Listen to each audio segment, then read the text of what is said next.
Komið sæl og velkomin í Spursmál.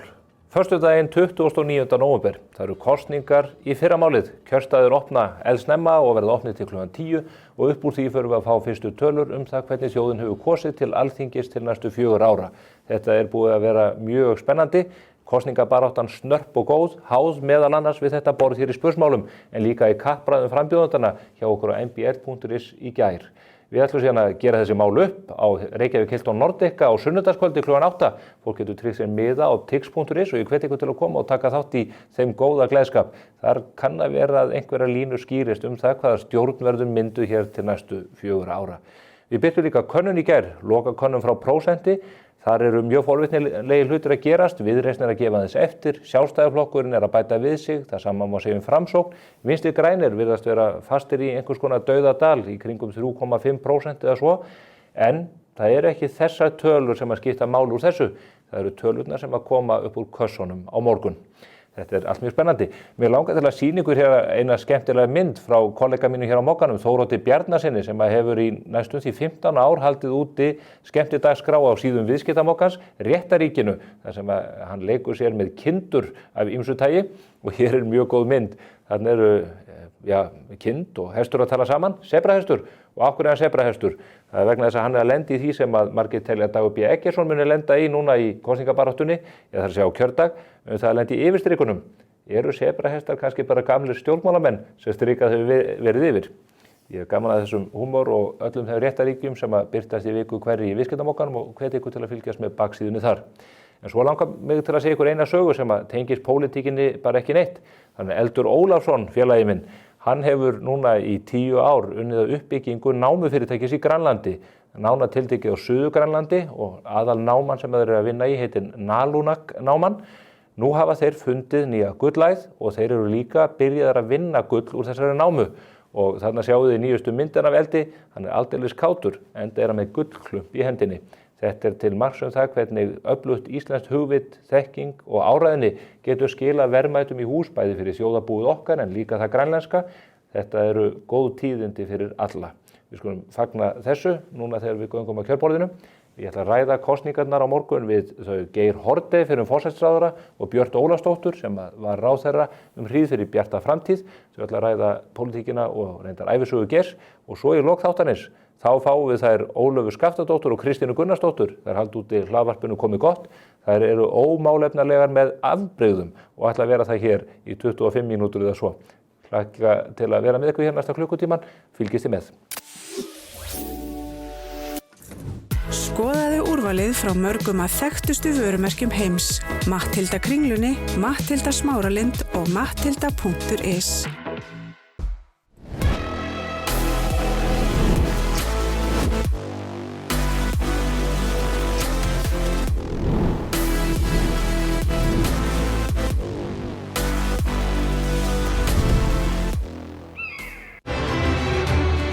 Eitt víst. Við látum verkin vinna. Fæði, klæði, húsnæði, heilbrigðisþjónusta, menntun. Fyrir fólkið fyrst. Svo allt hitt.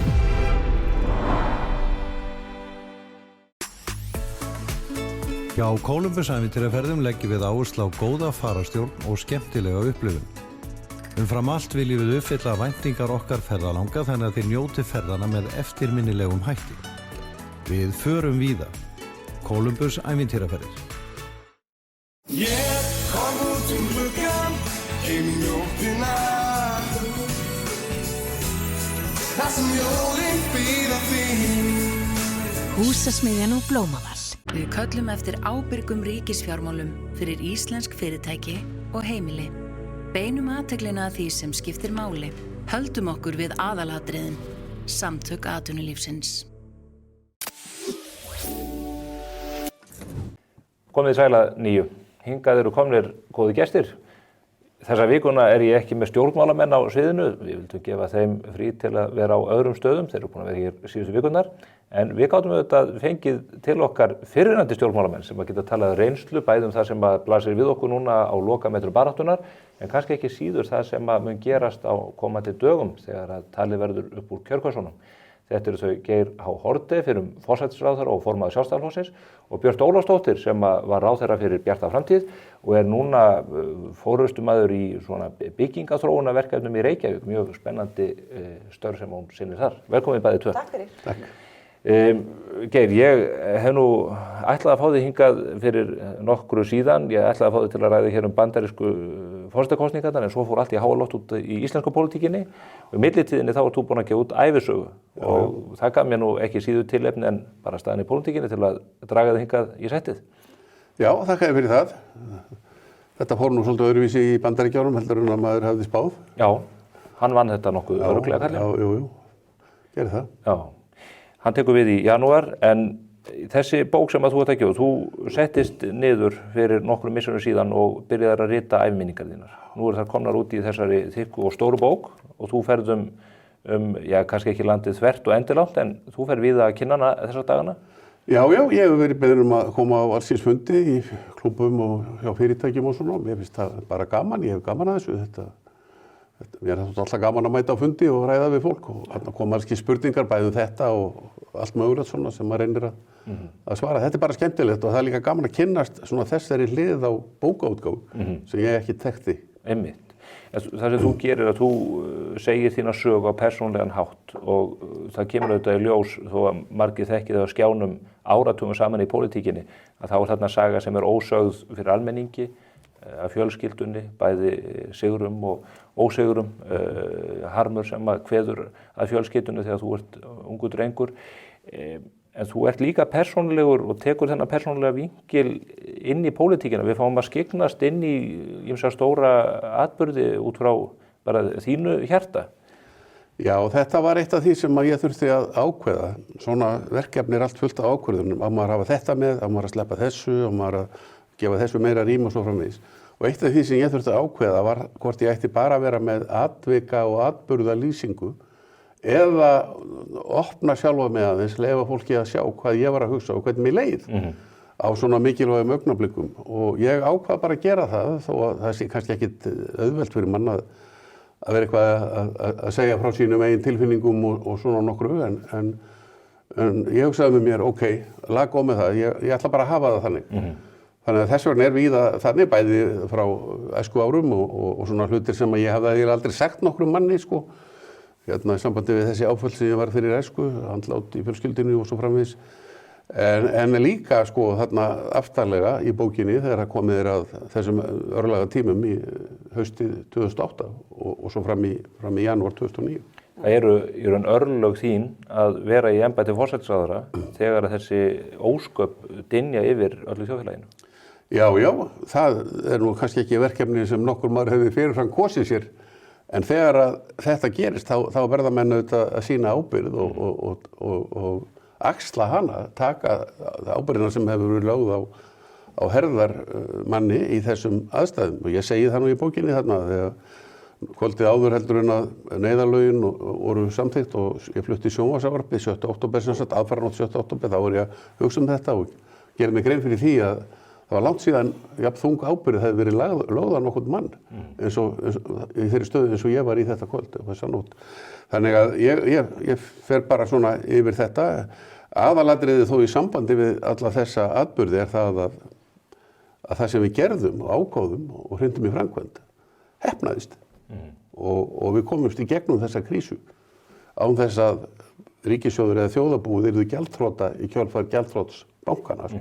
Út á það gekk auðvitað sjónvarpsvarpið og út á það gengur neyðarlögin að bjarga því. Björn, þú komst inn í pólitíkina eftir hrunið, en manstu Ég man svo vel eftir þessu og það verður gaman mjög áhugavert að kíkja í þessa bók. Ég nota jólin oft til þess að leyfa mér að sökkva í bækur, þannig að ég býð spennt. En auðvitað og bara mjög ánægð með að Geir sé að hleypa okkur svolítið innundir og út af því að þetta sló alla auðvitað svo rosalega og þessi ræða sem hann heldur á þessum tímapunkti er auðvitað bara, sko, hún er ennþá í fersku minni, bara líðanin hjá fólki þegar það heyri þessi orð. Manstu hvað þú varst þegar að ræðan var send út í ríkissjónvarpinu? Ég hef líklegast verið heima hjá mér á Tjarnargötunni. Já. Já. Ég var í hópi samstarfsmanna upp í Háskólanum í Reykjavík og menn voru auðvitað mjög sleipnir. En eitt af því sem ég skynjaði, fannst mér skynja, menn voru að reyna átt að sjá hvað var að gerast og ef ég skildi ræðuna rétt þá varst þú að reyna að gera fólki grein fyrir því hvers konar ósköp væru að ríða yfir. En mér fannst fólk eiginlega ekki alveg kveiki á því fyrir en þú sagði einfaldlega Guð blessi Ísland. Það var ekki hluti af henni skrifuðu ræðu. Jó, ég setti það nú inn sko í lokið, þetta var komið inn í þarna talvélina, en það var svona velti ég þungi sem að velti fylgdi mikið því. vöngum yfir því hvort ég ætti að hafa ljúkanir með þessum orðum eða einhverju öðru. Mér fannst, sko, þetta var það alvarlegur boðskapur og það sem ég er að reyna að segja er þetta að bankarnir eru komnir í þrot, kannski hugsanlega eitt sem lifir af, Kaupþing þennan dag, og þeir eru búin að sigla sig í þrot en við ætlum að koma í veg fyrir að ríkissjóður og þjóðarbúið fari sömu leið og þetta þurfti maður að segja án þess að framkalla sko ofsaræðslu eða panik og þá þurfti maður að leggja áherslu á alvarleika málsins, þungan í þessu og sumir sem sagt töldu að hann hefði legið þarna í þessum lokaorðum, þessi þungi en fyrir mér var þetta nú bara falleg svona kristileg kveðja en hafði þetta líka þessi áhrif en þetta gramdist mér svo eftir á þegar fólk var að hæðast með þetta og tala um að ég hefði verið að ákalla æðri máttarvöld og eitthvað svona, varu allskyns pólitískir andstæðingar manns sem að léku þann leik sko, sem ég fannst alltaf frekar ómerkilegt og ég hugsaði með mér, ég kannski hefði betur sagt eitthvað annað í lokin til þess að losna við allt þetta en núna eru liðin 15 ár og núna finnst mér þetta bara að hafa verið þessu gott. Já, hún eldist vel þessi ræða og hún er nú aðgengileg á YouTube. Ég hef nokkrum sinnum horft á hana þegar maður er að velta fyrir sér þessum atburðum því þetta setur hluti í samhengi. Kannski rétt í lokin á þess að ég ætla að staldra hér endalaust við hrunið. Þegar menn flytja ræða á þessu tagi, eru menn ekki með kökk í hálsinum? Ég býst við því að flestir væru það sko. Þetta var auðvitað allt líka gert í svo miklu tímarhækki. Þetta er svona á laugadeginu sem það skýtur niður þessari hugmynd að það verði kannski að gera þetta svona. Í staðinn fyrir að vera bara í fréttum eða vera í kastljósi að flytja sérstakt ávarp 4:00 eftir lokun markaða til þess að leggja áherslu á hvað og sýna fram á alvöru málsins. Síðan er þetta náttúrulega allt gert í miklu tímarhækki þó ég hef haft aðstoð við þetta. Og svo alveg á síðustu metrónu þarna með þessi lokvar þá sátum við bara í kaffi heima mér við Inga Jóna og einn dóttir okkar og vorum að bara rétt á ég var bara fór heim til að skipta föt áður en ég fór í sjónvarpið. Þetta er ekki eitthvað verkefni sem maður getur gert eins og hverja þeirra rútínu. Þetta var alls ekki auðvelt en þetta hefnaðist ágætlega og vakti þá athygli sem þurfti og svo kvöldið beint í kjölfarið þá fór ég niður í þing og við afgreiddum frumvarpið. Neyðarlögin. Og þá byrjaði líka önnur atburðarás sem ég fer í gegnum þarna þegar Bretarnir fara að skipta sér af fjármálaráðherra Bretlands það var að hringja niður í Alþingi í gegnum sendiherrann sinn til að reyna að hafa afskipta af þessari löggjöf sko, sem ég fannst alveg fullkomlega óviðeigandi, alveg eins og öll viðbrögð Breta þessa viku, fullkomlega út úr öllu korti meðan við tilefnið og byggð á misskilningi. Og þannig hefur Ólafur Ragnar meðal annars tjáð sig þessa menn meðal þessi viðtölu okkur, notað ýmis orð, misvögur þessa stjórnarherra. Já. Það er sjálfsagt ekki dómælt í því. Hefðu, ég hvet fólk til að lesa þessa góðu bóka sjálfsögðu. En færum núna að talið að kosningunum. Við vorum hér með geysi áhugaverðar kappræður milli stjórnmálaleiðtogana í gær og þungin er að verða svakalegur í baráttunni. Þið þekkið þá tilfinningu þegar það er sólarhringur í að kjörstaður opni. Við erum með kannanir sem er að sýna flokkana á talsverðri hreyfingu, alla flokkana meir og minna nema kannski Vinstri græna. Hvernig mun síðasti sólarhringur spilast í þessu, Björt? Ég held að, og mér sýnist nú það sé að gerast sem að oft gerist, að fólk svona, það er engar bombur að fara að koma núna.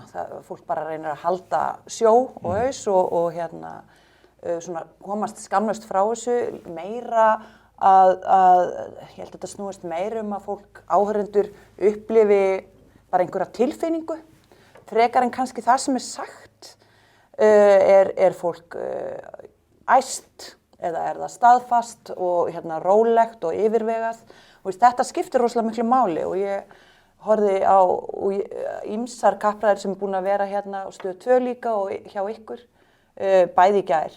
Og mér sýnist allir vera að bera sig bara mjög vel. Fólk mjög svona fókuserað á þetta, skapa enga glundröða fyrir sig og sína á síðustu metrunum. Menn ætla alls ekki að stíga í einhverju gildru, maður finnur það að menn stíga varlega til jarðar. Mjög varlega, en samt tekist á og það bara flott að vera að ræða málefnin og núna síðustu vikuna hefur mér, Viðreisn hefur auðvitað verið á flugi, Samfylking líka og aðrir svona, en svo að pikkast upp aðeins hjá einhverju Sjálfstæðisflokknum og auðvitað VG bara þar sem að þau hafa verið núna eftir þessi stjórnarslit og Framsókn mjög lág. En aðeins að pikkast líka upp þar ef að þessar kannanir eru réttar. Sósíalistar, hún Sanna Magdalena bara fyrir sig og sitt fólk kemur fram með sóma, vel undirbúin. Hún að hala gríðarlega mikið fylgi bara á sínum persónutöfrum, svolítið eins og Inga Sæland. Já, og Inga náttúrulega, hún auðvitað bara algjör rockstjarna. Þú veist, þetta allt sjarmerandi fólk fyrir sitt fólk. Það er þannig og gera þetta bara mjög vel.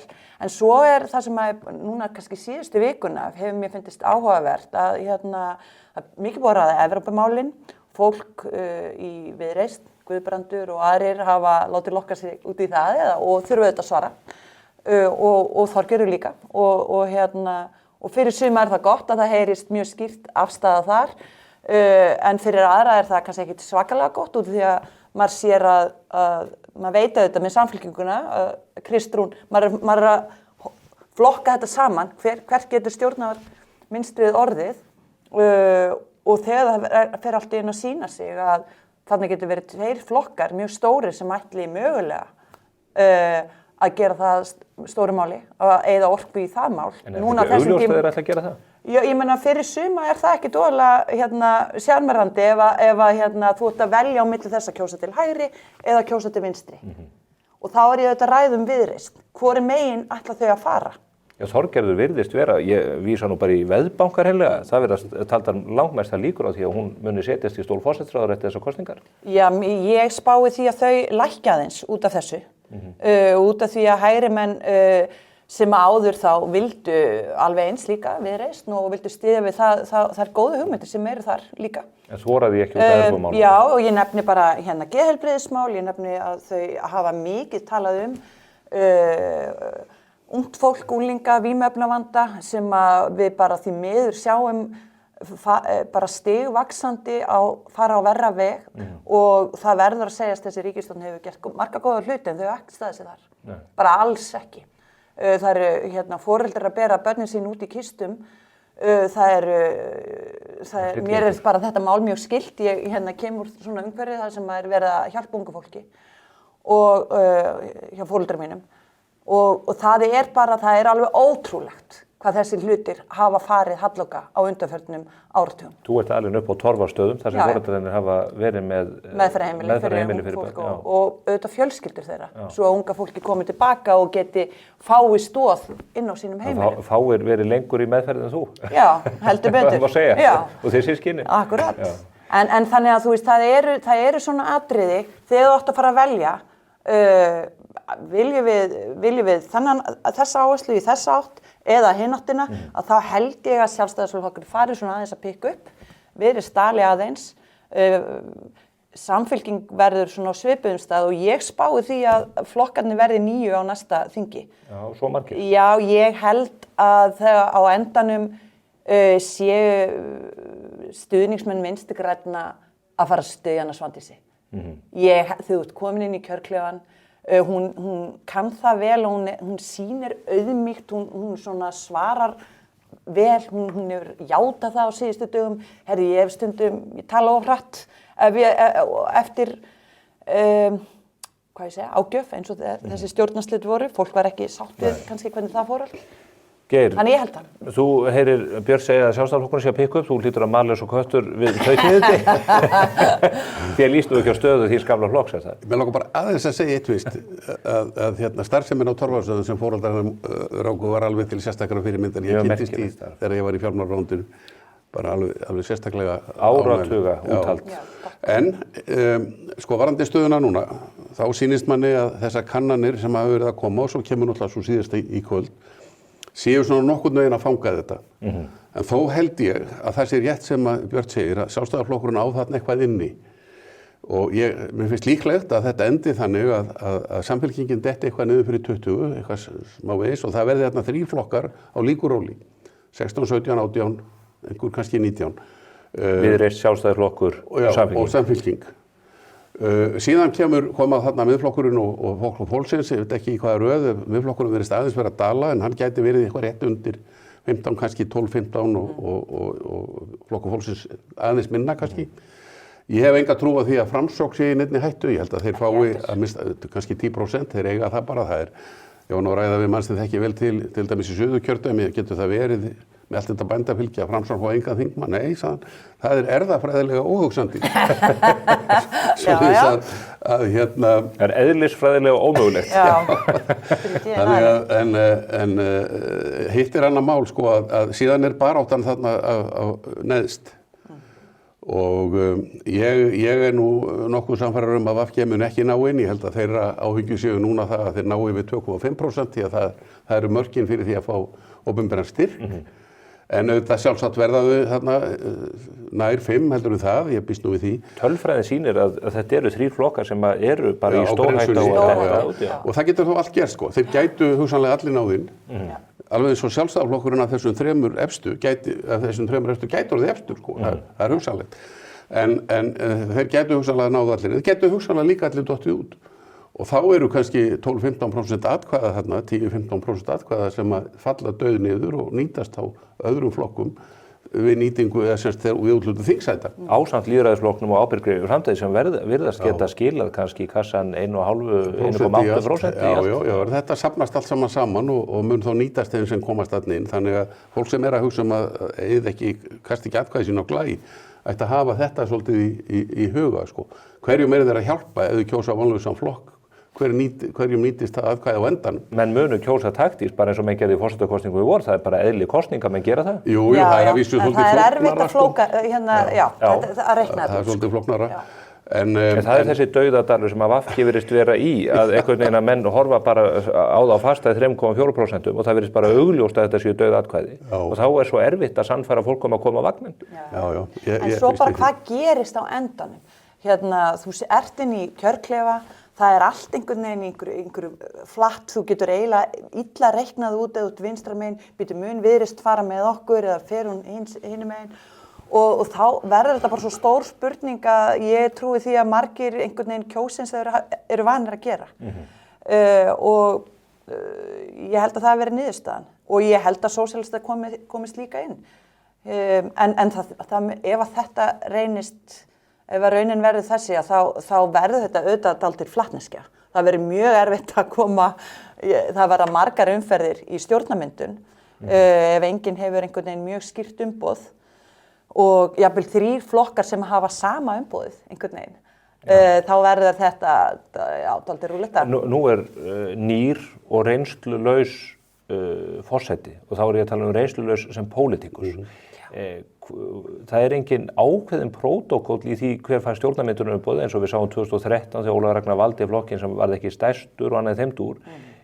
Er forsetanum stætt á þeirra að láta þann sem að fær mest fylgi í kosningunum hafa umboðið fyrst? Er það ekki svona það sem að maður myndi kalla öruggt val? Já, það má segja það, en það er samt engin regla í þessu, sko.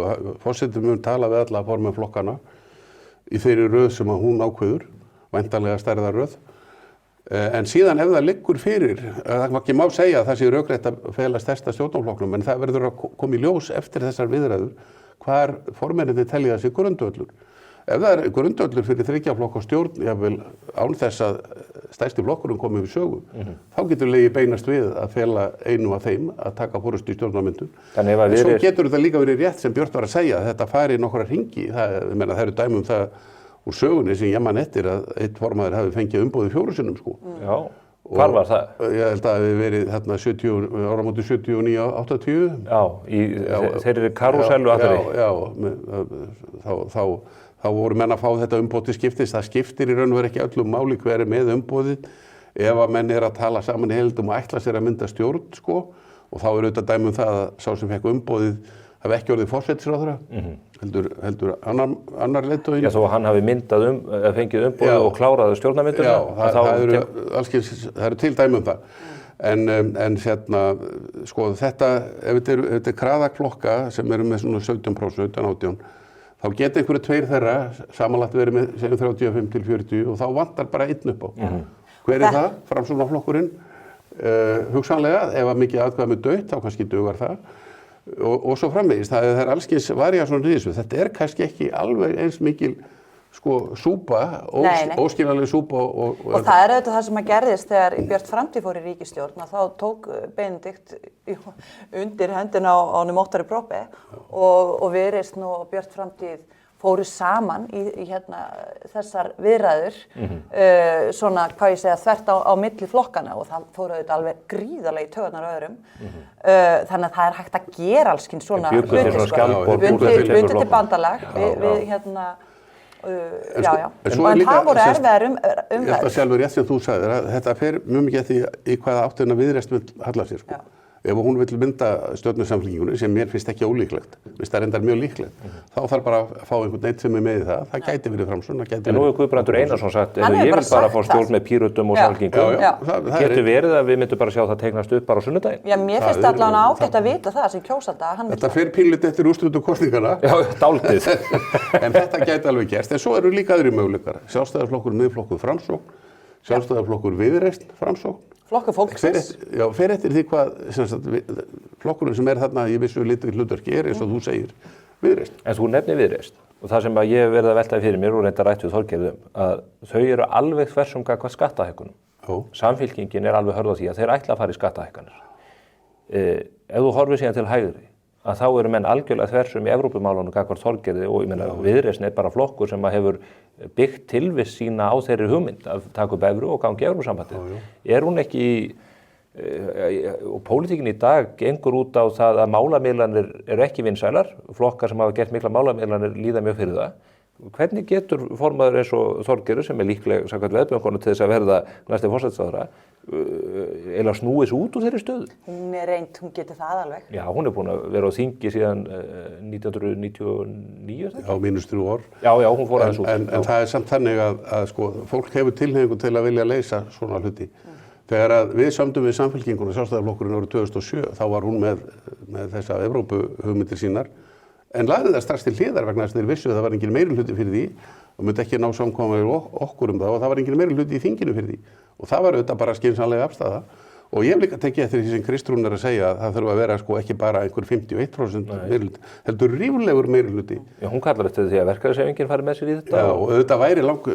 Ég held hún vilji ekkert fara í þetta, þið eru bara að spyrja hana erfiðara spurninga. Hún reynir að svara þess ekki, sko, hún Kristrún, en hefur verið bara mjög heiðarleg með það að þetta sé ekki það fyrsta á verkefnalistanum. Þetta sé komið neðar. Já, það er reyndar alveg rétt hjá henni. Og en þannig er það ekki og það er opinberun að þannig er það ekki á Viðreisn. Það sögðu menn líka 2009 og við munum á kosninganóttina þegar Steingrímur J. Sól var ekki risin þegar var búin að stinga sína kjósendur í baki með það. Það var alveg umálegt náttúrulega en ég ætla bara að bæta við sko að semst í Noregi og Svíþjóð þegar það voru mikil átök þetta þá tókst mönnum að taka þetta eiginlega út úr flokkunum. Það voru ágreiningur í flestum flokkum, kannski ekki alveg öllum. Og þeir bjuggu til já-hreyfingu og nei-hreyfingu. Já, sem gekk þvert á flokka. Já, sem gekk alveg þvert á flokka. Og þannig væri þetta miklu heppilegra að taka þessa glímu þegar og ef að því kemur. Gætu þeir þá samið það til dæmis, segjum að Sjálfstæðisflokkur, Viðreisn, Miðflokkur eða Framsókn mynda meirihluta, að menn myndu segja, við ætlum að fara hér í þjóðaratkvæðagreiðslu á næsta ári og það verður tekið utan flokka, við bökkum út úr því. Já, það er erfitt átt að sjá þessu. En sko máli er það, fyrirgefðu, ég grip fram fyrir þér, en sko þetta hefur bara ekkert verið í umræðinu í samfélaginu og Kristrún fer algjörlega tilbaka og síðan hafa allir bara verið passífir, allir. En nema nú er þetta allt í einu komið á borðið og maður spyr sig býtu af hverju er verið að gera þetta aðalmáli? Er almenningur að kalla eftir því? Nei, vandinn er sá Björt og það hef ég fundið í þessum... En það er gott að vita þetta hvað stjórnmálamenn vilja gera, vandinn er sá að kjósendur hafa valdið á morgun. Næstu 4 árin er valdið ekki þeirra höndum. Þannig að það sem við höfum verið að gera hér í spursmálum þegar við erum að taka á leiðtogunum og setja svolítið þumalskrúf á þá, að þá segir oft, já það kemur í ljós eftir kosningar, Það bara ekki í boði fyrir kjósendur. Nei. En sko þetta með að ná sér saman að halda kosningar, sko, það dálítið flókið ef að ríkisstjórnin ekki með það á stefnuskrá sinni að gangi í bandalag. Eins og Bjarni hefur marg bent á og gerði þarna 2013 eða þegar að sú stjórn var mynduð að sko ríkisstjórn sem hefur þetta ekki á sinni stefnuskrá tæpast að leggja fram tillögu svona þjóðaratkvæði. Það hálfgert. Já, það vandræðilegt og kannski óframkvæmanlegt, en hins vegar ég nú þeirra skoðunar búin að vera lengi að eina leiðin til að koma þessu máli út af dagskráni, bara í burtu, að hafa með þjóðaratkvæði og fella tillöguna. Já, þú myndir styðja slíka niðurstöðu? Já. En sko, þú veist, það bara aðrir hluti sem fólk hefur verið að ræða. Það þessi verðbólga, það húsnæðismálin, þú veist, og það heilbrigðiskerfið. Og fólk vill kjósa eftir því, held ég. Margir óákveðnir, eða svona gefa allavega ekki upp afstæðisuna. Og þannig að þetta getur... Þeir fæknandi, það ansi margir. Já, en svona fólk farið, mér finnst alltaf gott að svona, því að áður var maður svo mikið inn í pólitísku umhverfi. Og það var manns bergmanns hellir. Núna ég komin út úr honum, ég komin í byggingageirann og ég sitt á skrifstofu með konum sem í alls konar geirum, skapandi geirum og öðru og þú veist, það er bara fólk að kynna sér flokkana svona, dálítið í flýti núna á vefsíðum þeirra, horfa á Spursmál. Já, og bara TikTok og allt þetta, skilurðu. Fá hratt, hvað ætlar að gera, hvernig manneski ertu, hvernig tilfinningu hef ég fyrir þér. Og þannig að þetta getur farið bara, ég held að þetta verði mjög spennandi kosningar. Þetta getur nú orðið svolítið flókið, sko, þegar flokkarnir eru með mjög svipaða stefnu, þú nefndir efnahagsmál og vexti og verðbólgu og þetta. Ég hef tekið eftir því, lækkum vexti, XD, lækkum vexti, XC, lækkum vexti, XD, þú veist, það allir með það sama. Auðvitað vilja allir lækka vexti, það engin ný pólitísk stefna, sko. Þannig að mér finnst þetta nú mjög ófrumlegt hjá flokkunum. Það. Sérstaklega þegar vextir eru nú að ræðri niðurleið vantarlega. Og pólitíkin hefur verið skemmtileg síðustu vikurnar ekki vegna þess sem að flokkarnir hafa beint verið að færa framheldur, þar sem að hefur skorist í brýnum milli mann og annað í þeim dúr, sko. Já, og það sem að fólk létt, þú veist, þessi nýju miðlar, ég man alveg maður fekk bara gæsað niður bakið að þegar einhver, á árum áður, þegar einhver ætlaði að reyna að vera sniðugur.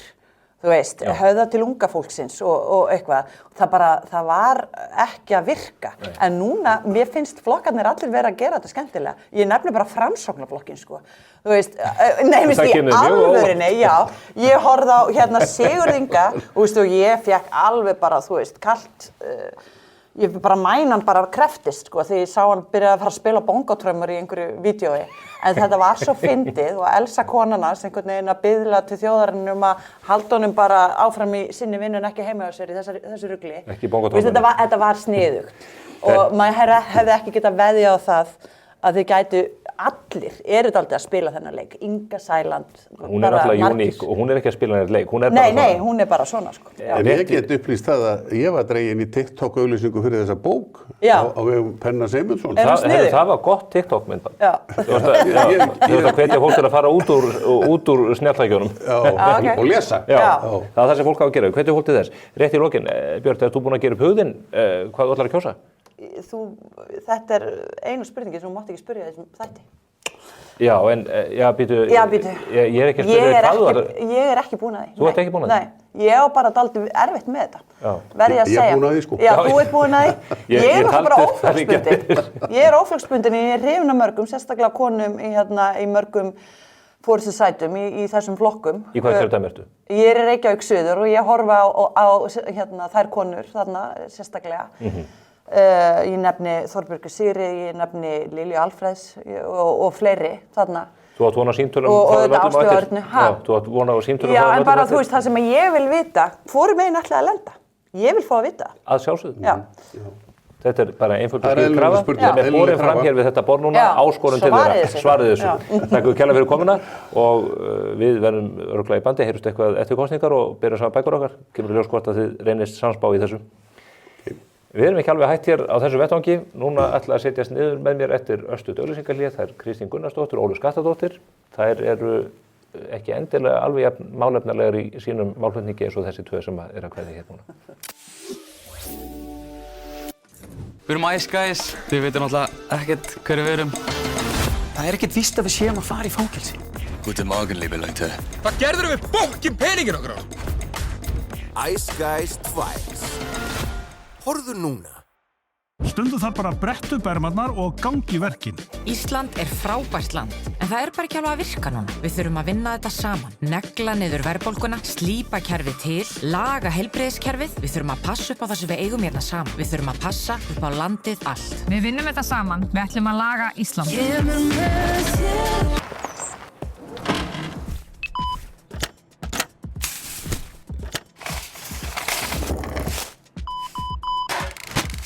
Þú þarft ekki að flýta þér, en þú getur það. Gripið og greitt í Bónus. Við erum bara með notalegar jólagjafir. Kósí heilsuvinniskór, gjöf sem verður elskuð og notuð alla daga. Betra bak. Tölum meiri árangur fyrir okkur öll. Klárum baráttuna við vextina, finnum ný tækifæri til að vaxa og trúum á kraftinn í sjálfum okkur. Svo við getum haldið áfram að byggja upp öflugt og örugt samfélag. Sjálfstæðisflokkurinn. Lexus RX. Komdu og reynslögtu RX 450h Plus Plug-in Hybrid. Þín býður óviðjafnaleg upplifun. Lexus Kauptúni. Við þökkum Geir og Björt fyrir þeirra innkomi hér og greiningu á henni pólitísku stöðum, en nú auðvitað orðið örstutt í kosningar og þetta þá ekki orðið ómálefnalegt eins og engið sé morgundagurinn. Þá fáum við auðvitað hingað í setti til okkar. Það Kristínu Gunnarsdóttur og Ólöfu Skaftadóttur sem að halda úti ómálefnalegasta hlaðvarpi landsins. Nokkuð ofsagt í því? Nei, við höfum einsett okkur að fara í mannin en ekki boltan í okkar svona umfjöllun stjórnmálin undanfarið. Já, ykkur leyfist það sem að öðrum myndi ekki leyfast, leyfið mér að halda fram. Er það ekki rétt? Já, enn sem komið Við veitum ekki hvað framtíðin beri skautið sér í þeim efnum. En jú, það virðist vera að við getum látið ýmislegt flakka á þess að eitthvað svona alvarlegar afleiðingar verði. Ykkur hefur ekki verið slaufað? Nei, en við erum alltaf komnar hingað, þannig hver veit. Já, það sem ég ætla að fá að ræða við ykkur einmitt. Hverju alltaf að varpa upp þetta núna? Ég með myndir af hryðjuverkamönnum sem að þið hafa verið í slagtogi við. Nei, en þið eru náttúrulega líka í öðrum störfum annað. Hefur þessi ósómi sem að þið haldið úti engin áhrif á þau störf? Eru yfirmenn ykkar ekkert að kalla ykkur á teppi og segja, þetta farið að reyna hér á þolrifin hjá samstarfsfólki? Já, það fyrir að koma því, en ekki hinga til. Ég meina eins og ég segi, við höfum bara sloppið vel og ætlum þess að fara svona, taka okkur smá hlé núna í nokkra vikur. Nú það? Já. Hvíla mannskapinn? Já. Þið byrjuðu á þessu í sumar, er það ekki ef ég maður rétt? Og ég rakst nú inn á þetta fyrir tilviljun og mér þetta krossbrá þegar ég áttaði mig á því að það var ekki verið að taka neina einustu fanga í þessu. Hvaða kenndir eru það sem dregur fólk út í það að halda svona löguð úti? Þetta var nú eiginlega út af því að við erum svo gamla vinkonur við Kristín og við eigum aðra vinkonur sem var bara í fæðingarorlofi og þar að leiðandi föst í mjög endurtekningarsömum athöfnum og leiðilegum og þetta var nú eiginlega bara gert fyrir hana í gríni. Það átti bara að vera entertainment fyrir hana, sko. En það byrjuði við náttúrulega í sumar þegar það var ekkert að gerast þannig séð í samfélaginu, annað en bara fólk eitthvað að fara til tenni og kvart yfir veðrinu, sko. Það náttúrulega voru svona umfjöllunarefnin aðeins önnur. En það hefur svolítið breyst eftir því sem leið á haustið og þessir rosalegu bara atburðir byrjuðu að eiga sér stað í pólitíkinni. Já. En þið hafið aðeins verið að búa kjósendur og almenningu undir það að nú muni fókus ykkar snúa annað. Þið hafið verið haldið uppi hótunum til þess gagnvart fólki og fastagestum á Kjarval. Þið ætlaði að fara að taka fólk hreinlega systematískt fyrir af þeim vettvangi. Já, við hefum svona verið í og með að taka fyrir skilnaðarorku 50+. Karlmanna, já. Og við munum alveg bara pottet halda því áfram, sko. Það líka bara eitthvað sem þarft og það samfélagslegt verk. Og þið eruð að sýna eitthvað rétta andlit. Ég hef nú haldið því fram og hef fengið mikla undirtektir í því að þið hafið fyrirlitningu á karlmönnum. Það alls ekki rétt. Við elskum þig til dæmis. Já. Við viljum bara svo það komið fram. Við viljum bara hjálpa til við að lyfta upp þessum strákum. Ég undantekningin sem sannar regluna. Já. Nei, við höfum alveg gefið það út frá bara fyrsta þætti að okkar tilgangur að lyfta karlmönnum fæddum svona frá svona 1990 og til svona 1970. Það þessi hópur sem okkur finnst að hafa bara verið haldið niðri systematískt. Það þarf að hjálpa þeim. Það þarf að hjálpa þeim og gefa þeim pláss og þess vegna hefur við líka einungis verið með karlmenn sem sem gesti í okkar þætti. Já, og þið eigið bræður á þessum aldri. Já. Markast þessi afstæð ykkar að einhverju leyti að þeirri staðreynd? Já, þetta menn sem að þarf að lyfta dálítið undir? Já, ég meina þetta ólæst og gengur hvað ekkert mér rekur. Nei, en eina ástæðan þú varst að segja að við ætlum að fara að gefa pólitíkinni smá pásu, sko. Við höfum náttúrulega verið í svona ákveðnum nafngiftum í þessari baráttu. Já, einmitt. Og þetta eru svona uppnefni sem hafa verið að festast ansi hressilega. Já, látið mig þekkja það, en þetta er aðferðafræði sem að Donald Trump hefur masterað vestanhafs. Já, og við lítum mikið til hans í þessum efnum. Þið eru Trumpistar. Þið stuttuð hann í baráttunni. Já, við náttúrulega bara með beinum fjárframlögum, já. En segið mér, varðandi þessi uppnefni, eigum að fara yfir nokkur þeirra? Endilega. Hvað er svona það sem að þið hafið haft mest gaman af? Sko, við náttúrulega, svona okkar ástartjáning er svona dálítið stríðni. Þannig að það er mjög mikilvægt að menn séu ekki að taka þessu eitthvað mjög alvarlega, sko. Nei. En ég meina, við höfum... Uppáhaldið mitt er klálega sesamfræðið sem hér situr. Sem enginn skilur nema þið. Stefán Einar Stefánsson. Já, skamstöðurinn. Goes on and on. César. Það hefur nú kannski verið betra. Nei, við erum... Alma Möller hefur farið dálítið illa út úr þessu hér. Hún hefur farið hallloka, já. Það er alveg þannig. Hvað kalliði þið hann aftur? Wuhan Möller. Já. Með vísan í koronaveiruna? Já. Og Wu-Tang Clan. Þetta er svona... Og hvaða tengingu finnið þið í henni og þeirri ágættu sveit? Þegar að Þorri þríeykisins var komin í framboð fyrir Samfylkinguna, þá fannst okkur þetta vera orðið svona klan. Já. Og þannig að... Eitt leita öðru í rauninni, Þetta er eins og svo margt, í okkar. Þetta bara kom. En árásir ykkar á þríeykið hófust en þetta gegn Þórólfi, þeim sem er ekki í framboði? Þið völduð yfir manngreið í, held ég, fyrsta þætti? Var það? Ég man ekki eftir því. Ég ertu ekki að tala um Þórólf kaupfélagsstjóra? Við fórum dálítið vel yfir hann. Nei, þið fóruð yfir þá báða. Já, reyndar, já, það er rétt. Þetta voru tveir Þórólfur. Þetta var Þórólfur sótt og Þórólfur kaup. Já, þetta er rétt. Þið með fullinningar það að þetta voru menn sem að vildi ekki fá neitt inn í landið. Já, einmitt, já. Hvorki ferðamenn matur erlendis frá annað. Gaman hvað Stefán er betur að sér í okkar eigin dagskrárgerð heldur en við. Ég er eins og Svandís Svavarsdóttir og nú síðast Þorgerður Katrín hafa bent á vel lesin. Já, þú ert lesin og læs. Ég veit að fáum læs og karlmennum í Íslandi. Fleiri uppnefni? K-Frost, það er alveg pikkfast. Er það? Ég sé það á Facebook-statusum frá alls konar fólki. Og þetta er líka þvert á pólitíska skoðanir. Þetta er ekki uppnefni, þetta er bara skammstöð. Já, en ég meina þetta er samt svona ákveðin elegans yfir þessu, finnst mér. Og mér finnst svona ákveðin mér finnst gaman þegar stjórnmálamennir taka þetta líka upp á sína eigin arma. Ég sá til dæmis Instagram-vídeó í gær frá Guðrúnu Hafsteinsdóttur, dómsmálaráðherra. Við höfum verið að kalla hana ísdrottninguna og Guðrún er mjög hlýk kona, ég þekki hans til hennar en það er aðalega út af bara fjölskyldu businessum hennar sem er Kjörís í Hveragerði og við náttúrulega, okkur hefur fundist það svona dálítið aðför gegn lýðheilsu, hvað hún og hennar fjölskylda aðhafast. Hún hefur verið að dreifa hreinlega þessum flaugum sem þau framleiða, frostpinnum á ungviði þessa lands, eða það er að segja í framhaldsskólum. Óábyrgt. Og hún upplýsti mig daginn að hún hefði verið að dreifa 300 grænum elflaugum. Ég sagði, býtu grænum, af hverju ert þú ekki með bláar elflaugar? Og þá sagði hann, já, þær eru ekki framleiddar. Hver getur ráðið því annar en Guðrún Hafsteinsdóttir? Þetta er nú bara enn annað e-efnið og mataliturinn. Bara dómsmálaráðherra gefur bara út reglugerð eða einhverja skipun og bróðir hennar fer og framleiðir flaugar í bláum lit. Einmitt En hún er, við köllum, það er ísdrottningin hann í Suðurkjördæmi. Hún mætti alveg læra aðeins í marketing, heyrist mér. Er það? Já, ég meina, hún er að gefa einhverja framsóknareldflög. Já, það er augljóst. Hún stóð sér þetta vel á umdeildum kosningafundi sem ég stýrði á Selfossi fyrir vikunni, sem að rataði fréttir. En uppáhalds uppnefni mitt hlýtur þó að vera fiskikóngurinn. Já. Þetta er að taka mjög þekkt, ekki uppnefni, þetta er markaðstæki. Þetta er bara vörumerki í raun. Já, og þið hafið yfirfært það á einhverja grandalösa mannesku í húsi atvinnulífsins.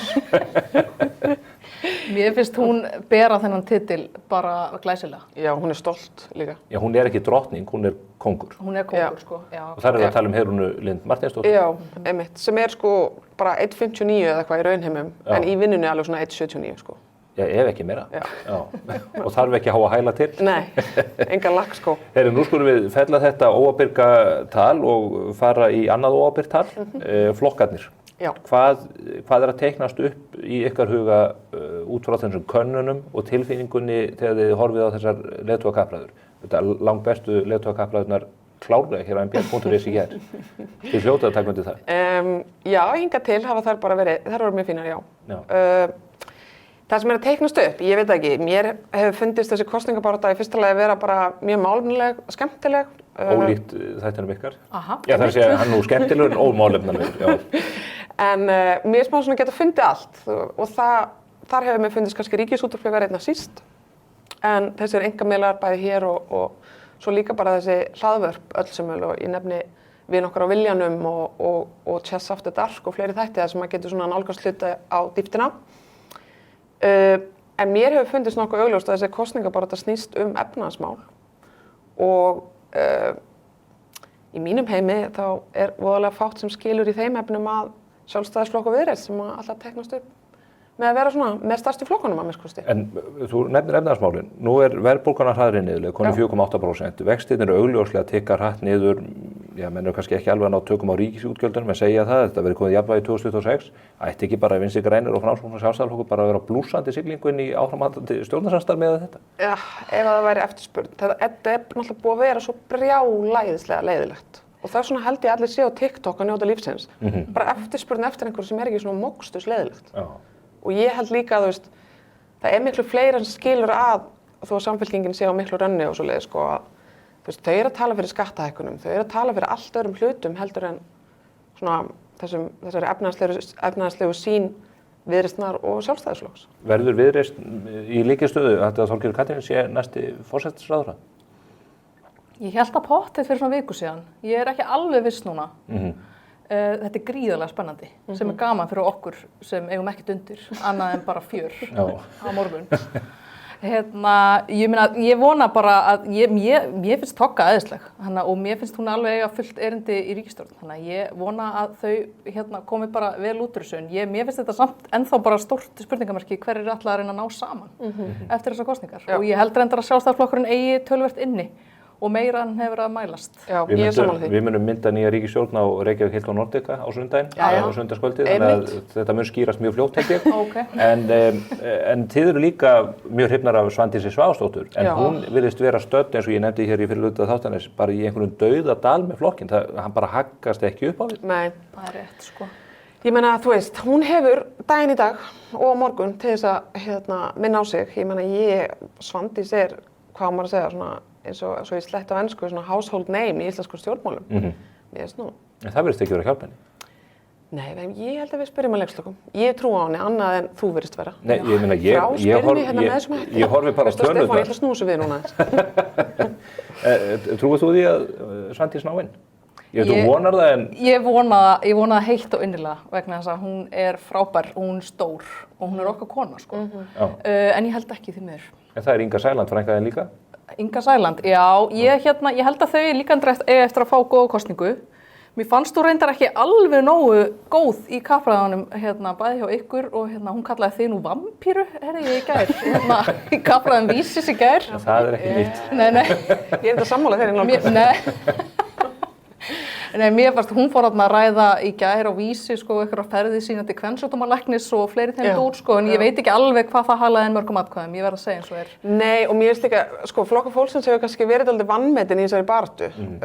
Þau eru að koma inn, þau eru í ótrúlegri sókn. Þeir hafa fengið dálítið frið líka. Vegna þess að ef þú ert ekki einhvern veginn í efsta sætinu eða virkar ekki svo ógn við aðra flokka, þá færðu frið. En einhvern veginn grunar mann til dæmis að þessir erfiðleikar sem að Vinstri grænir eru í, Sósíalistaflokkun og Píratarnir, séu að hluta til vegna þess að það fólk sem að öðrum kosti myndi fella sig við þessa flokka, horfir bara á málflutning Ingu, hvernig hún er að tala fyrir stöðu hinna vestsett og annað í þeim dúr. Þetta mikla fylgi sem hún er með hlýtur að koma stóru hluta úr þeim ranni. Já, en mér finnst samt sko, ég sá nú einhverja frétti manni hvort það var í gær eða fyrir þetta í vikunni að oddviti þeirra í suður var að boða neyðarlög og Seðlabankann til að lækka vexti. Þú veist, þetta er náttúrulega ekkert sem er gert í siðuðu samfélagi, sko, þannig að þú veist, ég held að sé mikilvægt ef maður er inn í kjörklefanum aðeins að láta börninum óskalista jólagjafir, sko, og vera ekki í einhverju sorgli, sko. Ekki í pólitíkinni. Nei, en ég meina, mér samt baráttan er búin að vera góð og þau eru búin að mjög skýr skilaboð og bara flottara auglýsingar sem bara, Hún er með fullt af peningum frá ríkinu til þess að keyra auglýsingarna. Þetta er bara mjög vel gert hjá henni og bara, þú veist, mun skýrari lína hjá Flokki fólksins í hvað þau eru að boða heldur en til dæmis Sjálfstæðisflokkurinn. Það er allt svolítið út og suður, sko. Já, sko, hefur verið. Já, Inga er náttúrulega algjör stjarna, sko. En mér hefur nú reyndar fundið Sjálfstæðisflokkurinn vera að ná sér á strik undanfarandi daga. Það virðist margt benda til þess að svona straumurinn sé svolítið þá áttina, en það veitur nú ekki af með að við fyrri úrslit kosninga. Ég meina, fylgi hefur verið að mælast alveg ótrúlega lágt miðað við það. Já, en ég man nú bara hérna síðustu sveitarstjórnarkosningar, það var viku fyrir, í borginni, sko. Það var viku fyrir kjördag, þá mældi Sjálfstæðisflokkurinn með 16% í miðri Íslandsbankasölu og ég meina kom tæplega 25% upp á kjörkössunum, sko. Þú veist, unga fólki er ekki að svara sem könnunum, ég held að gæti, og svo er bara ógeðslega mikið hreyfing á fylgi. Ég held að þetta gæti bara margt svona breyst fram að síðustu stundu, sko. Eitt varðandi Ingu Sæland, þið nefnir að hún hafi ekki staðið sér nægilega vel í kappræðunum í gær, svo kappræður hjá RÚV í kvöld sem að maður reyndar efast að margir horfa á, þetta er svo langdregið og tunglamalegt með 10 eða 11 frambjóðendur í setti. Er ekki bara væntingastuðlinn á Ingu varðandi svona kappræður og svo hár og hún hefur einu sinni grenjað sinn á þing í kappræðum. Er menn ekki hægt að búast bara við einhverri óvæntri bombu úr þessar átt? Jú, og ég meina það er náttúrulega geðveikt að geta bara gripið í eitthvað söng ef þú lendir í einhverju brekku með að svara. Eða segir bara við eins og hún sagði við þig, hættu þessu bulli. Já, ég snar hætti, kom ekki upp orðið eftir það í kappræðunum. Já. En hún er engu lík. Kristrún Frostadóttir, hún hefur náttúrulega verið að keyra mjög harða baráttu, hún er að sigla flokknum heim með miklu betri úrslit heldur nú síðustu kosningum. En það er margt sem bendir til þess að hún muni lenda undir 20% í hreyfingin í þá áttina. Hvernig myndu þið ef að þið varuð að leiðbeina henni eða fá hana til þess að útskýra þetta á kosninganóttina þegar menn fara að reka mikrofónuna framan í fólk? Er ekki erfitt svona út frá væntingastjórnun að líta á þetta sem sigur? Jú, það er auðvitað alltaf erfitt að vera á miðju kjörtímabili með svona ruglfylgi. Ég meina, ef ég man rétt, þá var hún með tæplega 30% bara í júlí. En hún er náttúrulega búin að reka kosningabaráttu í 2 ár og sem er ótrúlegt úthald, sko. Ég held að Samfylkingin eigi bara að vera glöð með, sko, þú veist, allt yfir 15% er bara stór sigur fyrir Samfylkinguna, bara með við síðast. En þau myndu ekki líta svo á? Nei, sagði hún ekki eitthvað staðar að ef hún myndi ekki fara í stjórnarmyndun eða vera einn af þeim að hún ætlaði bara að hætta þessu? Já. Það kom fram eitthvað staðar. Aha, ok. Sagði hún þetta ekki í prívatsamtali? Þetta var ekki í prívatsamtali og ég ætla að selja þetta ekki eins dýrt og við söldum sögurnar brjóstmynd af Einari borgarstjóra. Já, mikið. Og er þetta satt? Ég meina, Einar Þorsteinsson hefur borið þetta og bara fullyrt að það sé ekki hægt þess að þið að bera ásakanir þér á fólk. Þetta ég meina, þið getur bara lent í málaferli. Já. Þið fullyrtuð að þið hefðu heyrt mörgum áttum að hann sæti við þá viðju að láta útbúa brjóstmynd úr bronsi af sér inn í Ráðhúsinu. Einmitt. Já, ég meina þetta voru bara total afglöp af hálfu koma gott pott. Já, við höfum alveg sagt það við hann og hann er bara léttur og hefur gaman að þessu. Já, en við höfum aldrei kvikað frá því sem við héldum fram hann elskar eigin spegilmynd. Já. Hann Einar. Það myndu þið líka gera þið lítið út eins og hann. Einmitt, sko.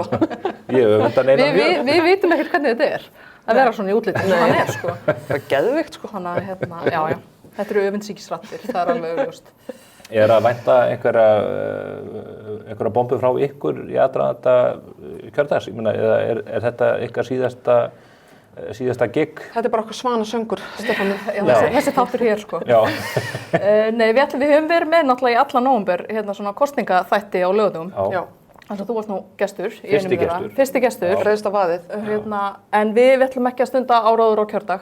Við erum, kunnum okkur svona stundum. Þannig að við ætlum ekki að gefa út neitt þáttinn á laugardaginn og fólk getur bara farið án þess að vera með komið gott pottið í eyrunum inn í kjörklefann. Einmitt. En hvernig er kjördagun hjá ykkur? Því að aðeins tala að fólk klæði sig upp og ég flagga nú á kjördag og svona, við nú heldur fara frekar vel til fara. Erum þið að gamla skólan? Já, absolutt. Ganga á kjörstað, mér finnst það smart, sko. Mikilvægt, sko. Ekki keyra, ganga, sama hvernig við þér. Segðu fólkinn á Möðrudalsöröfunum það? Já, ég ætla að gera það. Já. Í alvörunni hringdu strax. Já, ég hringdi. En erum við ekki svo að fara að vera í ykkur kosningu sem var bara með þér? Nei, ég afþakkaði það. Ok. Ég átti eftir að segja ykkur það, en við förum yfir það hér og eftir. En svo eru flokkarnir með kosningavökur og svoleiðis, munið þið láta sjá ykkur þar? Já, við komum inn og verðum með atrið, það er alveg ljóst. Já, bara sá sem vinnur, þú veist, hann er bara okkar maður. Það sé farið þangað. Já, við fyrir þangað, já. Það verður nú eitthvað þannig í bæ, ekki nokkra nægilega bara á sama blettinum, bara rétt við Alþingi? Jú. Samfylkingin Vinstri grænir í Iðnó.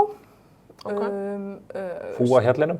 Já, einmitt, þar sem við verðum nú með sjó eftir í næstu viku. Já, það er nú óþarf að auglýsa það er uppselt. Já, ekki eða tími í það. Já, og svo Sjálfstæðisflokkurinn hann á NASA. Já, gamla Sjálfstæðishúsinu. Já, og Viðreisn á borginni. Já, það verður stutt að fara á milli. Já. Eftir því sem að tölurnar... Já, bara fyrstu tölur að vera á einu stað, svo kannski bara breytist það, maður veit ekki. Já, þeir eru bara til sölu hvað það var. Já, alveg. En aðal spurningin er þessi, hvað ætlaði að kjósa? Ég bara ætla að fá að viðhafa kjörþögli hér. Af hverju? Bara. Þú þegir ekki við nokkur sköpuðu hlut. Þú spyr maður við hérna einfaldra spurningar og þú getur ekki komið hreint fram hvað hvað ætlar þú að kjósa? Það liggur ekki ljóst fyrir. Nei. Kannski þarf að vera einhver mystík í kringum þetta. Það held ég. Já, klárt. En þú, hvað ætlaði þú að kjósa? Ég ákveð mig alltaf inn í kjörklefanum. Já. Þannig að ég get sagt þessi óákveðin akkurat á þessari stundu. Já. Eru þið báðir í Reykjavík Suður? Norður. Reykjavík Norður? Já. Ég er hérna við mörkin. Já. Ég fekk mitt símtal frá Diljá Mist Einarsdóttur frambjóðanda í Reykjavík Norður í gær og hún var svona að spyrja mig hvað ég væri óska eftir að hennar hálfa hvað hún myndi gera betur sem þingmaður og ég sagði bara halda áfram bara þessu mataræði sem þú hefur viðhaft hérna. Já, þið hefur gert alltaf mikið og ég verð að viðurkenna að það er fátt ógeðfeldara sem ég hef heyrt en sá ávann hennar að borða pizzur með pepperoni en taka pepperonið af. Já, þetta eru nýjir botnar í mataræði. Þetta er alveg stór merkilegt. Þetta er eitthvað nagga árátta líka þarna og þetta er alveg bara ekki í lagi Já, fullorðnu fólki. Já. En hún er góð í einhver öðru. Já, harðuglega. Ég held að þessi yngsti hæstaréttarlögmaður landsins, það er nú eitthvað. Já. Og minnsti? Absolutt, það er klárt. Nei, Sigga And, ekki gleyma henni. Var ekki 148,5. Já. Hún er 4. Heyrðu, það er hessilegt að fá fólk sem er ekkert að fara í grafgötum með það hversu ómálefnilegt það er. Það er gaman að fá ykkur hér í sett og gaman að hlusta á ykkur. Ég fær nú kannski að heyri í ykkur þó þið farið í pásu með podcastið. Við getum þurft að grípa hér til örþrifa ráða á næstu vikum til þess að halda stuðin í landanum. Já, hver veit. Takk fyrir kærlega fyrir komuna, Ólöf og Kristín. Takk. Þá er svo lokið hér á þessum vettvangi, en ég minn ykkur á að við verðum á Hilton Reykjavík Nordica klukkan 8 á sunnudaginn, húsið opnar klukkan 7, þið getið tryggt ykkur með á tix.is, þar ætlum við að fara yfir kosningarnar og hver veit nema ný ríkisstjórn verði mynduð þar einmitt upp á palli hjá mér. Já, við skulum allavega vona það. Ef ekki, þá fáum við allavega áhugaverðar upplýsingar niðurstöðu kosningarna akkurat á þessum góða vettvangi. Við verðum svo hér í næstu viku, hvet ykkur til að fylgjast með og auðvitað Morgunblaðinu. Þar fylgjast við með nýjustu fréttum og á mbl.is allan kjördaginn og fram á nóttina. Ekki láta þetta fram hjá okkur fara. Verið sæl.